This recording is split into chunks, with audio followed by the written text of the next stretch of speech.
ये specifically video उन लोगों के लिए, उन कपल के लिए है जो अपनी मैरिड लाइफ में इश्यूज फेस कर रहे हैं।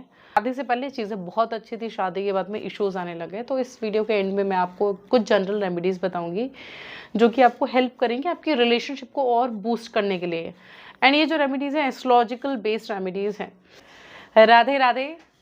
अगर किसी की कुंडली में सेपरेशन का योग है जो कि बहुत ज़्यादा प्रबल नहीं है, सिचुएशन है, इट्स लाइक 70% चांसेस हैं कि चीज़ें ख़राब होनी है, बट 25% चांसेस हैं कि ठीक हो सकती है। तो 25% आपको स्ट्रेंथ मिलेगी। मैं ओजस्विनी शर्मा आप सभी दर्शकों का स्वागत करती हूँ अपने चैनल ओजस एस्ट्रो में। आज का जो डिस्कशन है इस वीडियो में जो हम डिस्कस करने वाले हैं, ये डिस्कशन ऑन मैरिड कपल के लिए है जिनको इश्यूज़ आ रहे हैं मैरिज के अंदर। तो मेरे बहुत सारे फ्रेंड्स हैं जो मेरे से कंसल्ट करते हैं, they are facing lot of problems in the married life. तो उनको जो रेमेडीज़ मैंने सजेस्ट की बहुत जनरल रेमेडीज़ थी। कभी कभी क्या होता है ना, टाइम ख़राब होता है, टाइम फेस ख़राब हो रहा है, बंदा ख़राब नहीं है, पर्सन ख़राब नहीं है, बट सिचुएशन ऐसी क्रिएट हो गई है कि आप ना चाहते हुए भी आपको एक सर्टेन वे में रिएक्ट करना पड़ रहा है। अब उस केस में आप क्या करोगे? You want to save the relationship but somewhere things are not working out according to you. तो उन सिचुएशंस में आपको इनर स्ट्रेंथ कैसे मिलेगा, आप किस तरीके से थोड़ा सा मेलिफिक इफेक्ट जो है प्लैनेट्स का वो कम कर सकते हो, हम वो डिस्कस करेंगे।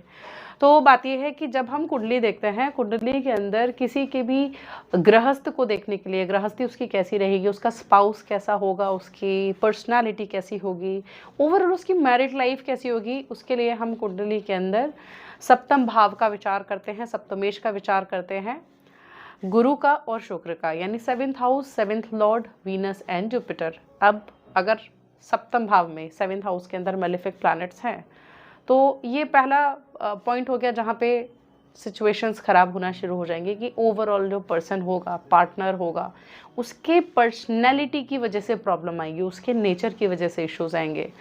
8th हाउस को भी हम कंसिडर करते हैं क्योंकि 8th हाउस आपके इन लॉज का होता है। कभी कभी क्या होता है, आपका पार्टनर बहुत अच्छा है लेकिन इन लॉज के साथ में नहीं बन रही, यानी कि 8th हाउस के अंदर इश्यूज आ रहे हैं, उसमें एफ्लिक्शन आ रहे हैं, 8th हाउस का लॉर्ड एफ्लिक्टेड होकर बैठा हुआ है। ठीक है, तो अब 7th हाउस, अच्छा अब यहाँ पे अब जनरल रेमेडीज जो है वो हम शुक्र और गुरु की करेंगे, हम 7th हाउस की नहीं करेंगे। या स्पेसिफिकली अब किसी के भी 7th हाउस पे कोई भी राशि आ सकती है, कोई भी प्लैनेट हो सकता है, मुझे नहीं पता, बट एक जनरल होता है ना कि जैसे बुखार आ रहा है तो बुखार में पैरासीटामोल और डोलो, हमें ये 2 टैबलेट्स मालूम है कि हम ये टैबलेट्स खाएंगे तो हमारा बुखार for that particular moment will feel relieved. But उसका एक रूट कॉज जानने के लिए कि प्रॉब्लम आ क्यों रही है, कि वो फीवर क्यों आ रहा है, उसके लिए आपको इन डेप्थ डॉक्टर डायग्नोस करता है, राइट। सेम वे एस्ट्रोलॉजर को चार्ट के अंदर डीप डाउन जाके देखना पड़ता है कि इश्यूज आ क्यों रहे हैं, उसका कोई इलाज है भी या नहीं है, कितना % ट्रीटमेंट किया जा सकता है, कहाँ पे रेमेडीज़ काम करेंगी, कहाँ पे नहीं करेंगी। तो जनरल रेमेडीज़ क्या है?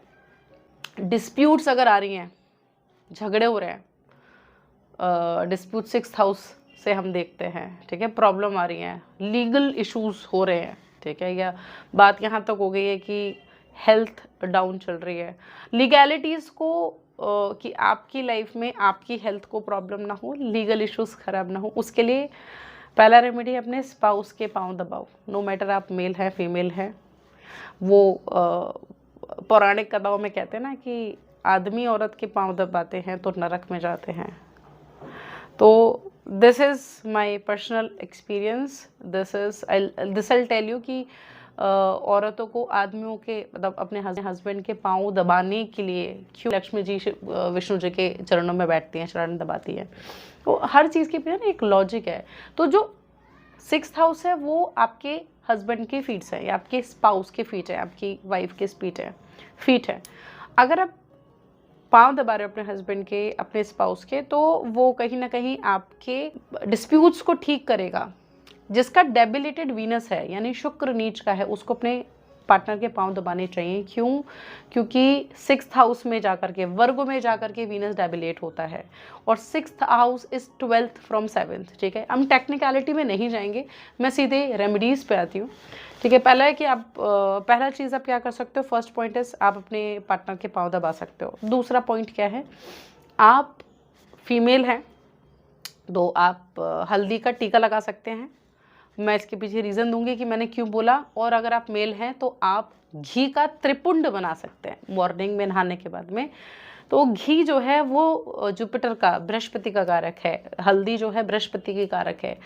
हमारा जो फेस होता है, फेस डिनोट करता है फर्स्ट हाउस को। अब पहले घर में जा करके जुपिटर दिग्बल में आ जाते हैं और उनकी जो दृष्टि होती है वो पंचम सप्तम और नवम भाव पे जाती है। तात्पर्य क्या हुआ, मतलब क्या हुआ कि जहाँ पे भी जुपिटर की दृष्टि पड़ती है वो अमृत दृष्टि कहा जाता है, और वो कोशिश करते हैं कि उस पर्टिकुलर हाउस के सिग्निफिकेंस को सेव करें। हानि नहीं पहुंचाती है, जुपिटर की दृष्टि कभी हानि नहीं पहुंचाती है। तो आप एक ही रेमेडी कर सकते हैं। तीसरी रेमेडी क्या कर सकते हैं, फीमेल के लिए मैं बोल रही हूँ कि आप अपने फीट्स को, पाँव के तलवों को, एड़ियों को साफ रखें, और ये आपको एटलीस्ट शुक्रवार से शुक्रवार को करना है। मैंने क्यों शुक्रवार कहा, क्योंकि शुक्रवार जो है, शुक्र जो है वो आपके रिलेशनशिप का कारक है। आपके रिलेशन में जो बॉन्ड है उस बॉन्ड को दिखाता है शुक्र। शुक्र खराब है, यानी कि शुक्र खराब है, शुक्र नीच का है, या शुक्र राहु से ग्रसित है, किसी भी ऐसे मैलेफिक इन्फ्लुएंस में आ गया है, दो मैलेफिक प्लैनेट्स के बीच में है, सैंडविच बन गया है, उस केस के लिए आपको अपने, मतलब आप फिजिकली जो चीज़ कर सकते हो, डेली रूटीन में जो चीज़ ला सकते हो वो तब ठीक कर सकते हो ना। आप बर्थ टाइम में जाके पास्ट कर्मा नहीं चेंज कर सकते, बट यू हैव चॉइस कि आप अभी का जो टाइम है उसे करेक्ट कर सकते हो। ऐसे लोग जिनकी वाइफ से नहीं बनती है, जिनके हस्बैंड से नहीं बनती है, आप देखिएगा आपके पाँव बहुत गंदे रहते हैं, ऑटोमेटिकली गंदे रहते हैं। तो आपको क्या करना है, आपको अपने पाँव, फीट्स साफ रखने हैं।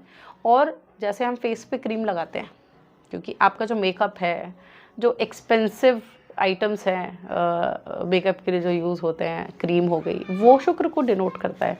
आपको शुक्रवार को early morning at the time of sunrise, या फिर शुक्र के होरा में, या अगर ये भी नहीं हो पा रहा है स्पेसिफिक, तो एटलीस्ट फ्राइडे को क्लीन योर फीट्स थॉरली, और उस पर आपको जो क्रीम आती है ना फीट्स की, वो क्रीम लगानी है, मतलब मॉइस्चराइज करना है अपने पाँव को साफ रखना है, ठीक है।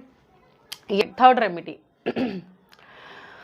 तो फोर्थ रेमेडी मैं कहूँगी यहाँ पे, आप शुक्रवार के दिन श्री सुक्तम का पाठ कर सकते हैं।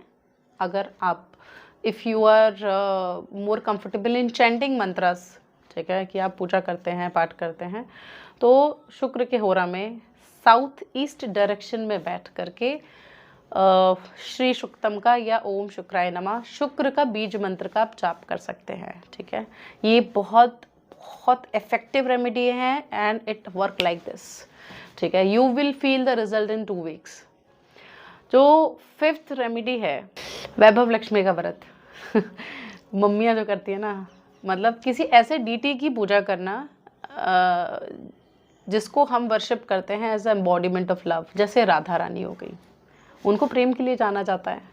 गौरी मैया हो गई, उन्होंने तपस्या की है ना शिव जी के लिए, उनको पाने के लिए तपस्या की है।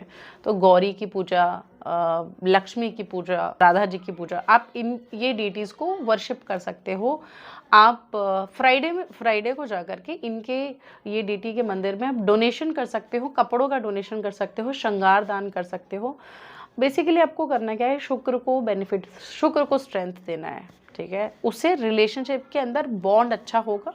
मैरिज के जो कारक ग्रह है वो शुक्र और गुरु है, और प्रॉब्लम यही 2 प्लैनेट की वजह से आता है। बेसिक रेमेडीज़ हैं जो आप परफॉर्म कर सकते हैं, और आपको लग रहा है कि ये इन्फॉर्मेशन आपके किसी फ्रेंड को आपको शेयर करनी चाहिए जिसकी लाइफ में इश्यूज चल रहे हैं। और ये छोटी छोटी रेमेडीज़, बिकॉज होता क्या है ना कि जब आप ट्रबल में होते हो ना, तो आप देखते हो कि आप इधर उधर भागते हो, कोशिश करते हो कि कोई तो हेल्प कर दे, किसी की तो सलाह काम आ जाए। ये सलाह मेरे बहुत दोस्तों को काम आई है। उनकी कुंडलियाँ देखी, उनकी कुंडली देखने के बाद मैंने उन्हें सजेशंस दिया and it work like wonder. आप भी फॉलो करिए। अगर आपको रिजल्ट अच्छा लगता है तो डू टेल मी। अगर आपको कोई ऐसी रेमेडी पता है या ऐसा कोई सुझाव उपाय आप जानते हैं, आप एस्ट्रोलॉजी में हैं, तो आप प्लीज़ इसको साझा करें कमेंट में। मैं डेफिनेटली अपने दर्शकों को बताना चाहूँगी, और ज्ञान बांटने से बढ़ता है। तो ये था आज का ज्ञान। इसके अलावा आप कोई और स्पेसिफिक इन्फॉर्मेशन चाहते हैं, नॉलेज चाहते हैं, जो आप जिसके लिए आपको कुछ स्पेसिफिक क्वेश्चन है जो आप जानना चाहते हैं, तो कमेंट सेक्शन में आप अपना क्वेश्चन डाल सकते हैं। डेफिनेटली मैं आपके क्वेश्चन का जवाब दूंगी। अगले वीडियो तक के लिए राधे राधे।